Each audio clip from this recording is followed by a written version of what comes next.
साथियों देखिए, आज हम बात करेंगे UP triple SC NM joining भर्ती को लेके 2022 को।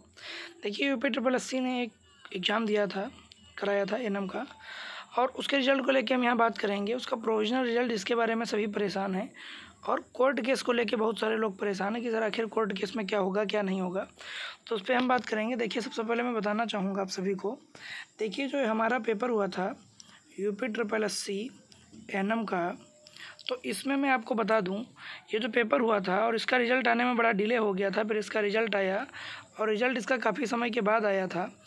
तो इसके रिज़ल्ट आने में कुछ ये हुआ था कि जब इसका रिज़ल्ट आया, जब इसका रिज़ल्ट आया तो इसके रिज़ल्ट में 8000 कुछ पदों का रिज़ल्ट आया, बाकी 380 सीटें खाली रह गईं। दूसरी चीज़ मैं बता दूं आपको कि यहाँ पे बहुत सारे बच्चों का रिज़ल्ट क्लियर था। यहाँ पे बहुत सारे बच्चों का रिज़ल्ट एकदम क्लियर था, और कुछ बच्चों के रिज़ल्ट में प्रोविज़नल दिखा रहा था, तो जो क्लियर वाले बच्चे हैं वो मेरिट के अंदर और एकदम सही से हैं, एकदम खुश हैं। लेकिन जिन बच्चों का प्रोविज़नल दिखा रहा था, तो प्रोविज़नल वालों बच्चों का कहना है कि सर हमारा प्रोविज़नल दिखा रहा है, तो सर हमारा कैसे सही होगा। तो मैं बता दूँ उनको कि मैं फिर से बता चुका हूँ उनको, एक बार फिर बताऊँगा कि जिनका प्रोविज़नल है उनके डीवी में कहीं ना कहीं कोई ना कोई गड़बड़ हुआ है। तो आप इस भ्रम में मत रहिएगा कि आपको कॉल की जाएगी। आपको कोई भी कॉल नहीं की जाएगी। अगर आपको कॉल की जाती है तो ऐसा आपके पास कोई नोटिस आएगा या मुझे पता चलेगा, तो मैं अपने वीडियो के माध्यम से आपको बता दूंगा। लेकिन इस बात की आप उम्मीद छोड़ दीजिए, कॉल की किसी भी प्रकार का आयोग द्वारा किसी को कोई कॉल नहीं किया जाता है। जब भी आपका दोबारा डीवी होगा तो उसकी नोटिफिकेशन आएगी और आपको नोटिस भेजी जाएगी, ठीक है। दूसरी चीज़ ये आप समझ लीजिए कि कोर्ट केस, दूसरी चीज़ यहाँ पे मैं बता दूँ आपको कि कुछ लोग कोर्ट केस को लेके बहुत ज़्यादा कंफ्यूज हो रहे हैं। तो मैं बता दूँ उनको कि जो कोर्ट केस को लेके कंफ्यूज हो रहे हैं, तो कोर्ट केस के बारे में बता दूँ, 26 सितंबर को आपका जो धरना हुआ था, वहाँ पे सचिव जी से बात हुई थी बच्चों की। तो सचिव जी ने बच्चों को क्लियर बताया था कि 15 अक्टूबर तक आपकी भर्ती पूरी करा दी जाएगी। और ये भर्ती आपकी 100 दिनों वाली कार्य योजना में भी थी। 100 दिन वाली जो आपकी कार्य योजना थी, ये भर्ती उसी के अंतर्गत आती है।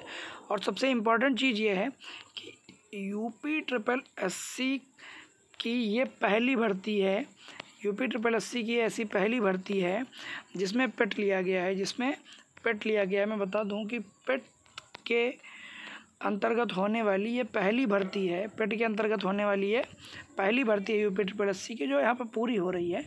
तो आयोग भी चाहेगा कि इसमें किसी भी प्रकार की धांधली ना हो और ये भर्ती अच्छे से एकदम पूरी हो जाए। दूसरी चीज़ ये है कि यहाँ पे 380 सीटें खाली हैं। तो आप कमेंट करके बताइए कि 380 सीटें भरी जानी चाहिए या नहीं भरी जानी चाहिए, या अगर भरी जानी चाहिए तो कैसी भरी जानी चाहिए। तो मैं अपना मत आपको बता दूं कि 380 सीटें हैं, तो अगर सर ये भरी जानी चाहिए तो इनको कैटेगरी वाइज भरना चाहिए। जनरल, ओबीसी, एससी और एसटी, इसको कैटेगरी वाइज भरना चाहिए। और कैटेगरी वाइज मेरिट लिस्ट बनाई जाए। और कैटेगरी वाइज क्या बनाई जाए? मेरिट लिस्ट बनाई जाए। कैटेगरी वाइज हमारी क्या बनाई जाए?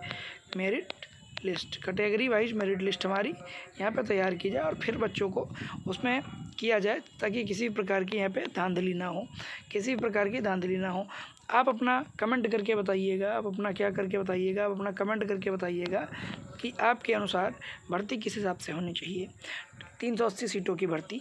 दूसरी चीज़ मैं आपको बता दूं कि जो 380 सीटें हैं, हो सकता है कि आपकी इसी भर्ती में ये कर दिया जाए और इनका दोबारा रिज़ल्ट दे दिया जाए और इनका सिलेक्शन हो जाए बच्चों का। लेकिन अगर ऐसा नहीं होता है तो किसी अगली भर्ती में आने वाली किसी अगली भर्ती में इन 380 सीटों को जोड़ दिया जाएगा, और ये 380 सीटें अगली जो भर्ती आएगी उसमें ऐड कर दी जाएंगी। तो इस प्रकार से इन भर्तियों का होना है। तो देखिए, ध्यान से समझिएगा, हमारा जो प्रोविज़नल रिज़ल्ट है, तो वो बच्चे बिल्कुल भी परेशान ना हो। प्रोविज़नल वालों का बस डीवी में गड़बड़ है, और उसके लिए आपको नोटिफिकेशन दी जाएगी और आप जाके अपना डीवी सही कराएंगे। और सबसे लास्ट में बताना चाहूँगा आपको कि जो आपका रिज़ल्ट के आधार पे जो आपकी ज्वाइनिंग होगी, तो मैं बता दूं, ध्यान से समझिए, ज्वाइनिंग प्रोविज़नल रिज़ल्ट की और क्लियर रिज़ल्ट की एक साथ ही होगी। क्या? दोनों की ज्वाइनिंग एक साथ होगी।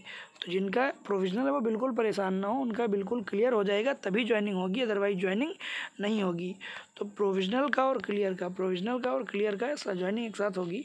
तो आप बिल्कुल भी परेशान मत हो। और ज्वाइनिंग के बाद क्या क्या होना है, आपको जिला अलॉटमेंट होगा और आपको ज्वाइनिंग लेटर दिया जाएगा, वो भी ऑफलाइन दिया जाएगा। तो इन सब चीज़ों के बारे में मैंने ऑलरेडी वीडियो बना रखे हैं, तो आप वहाँ जाके वीडियो देख सकते हैं।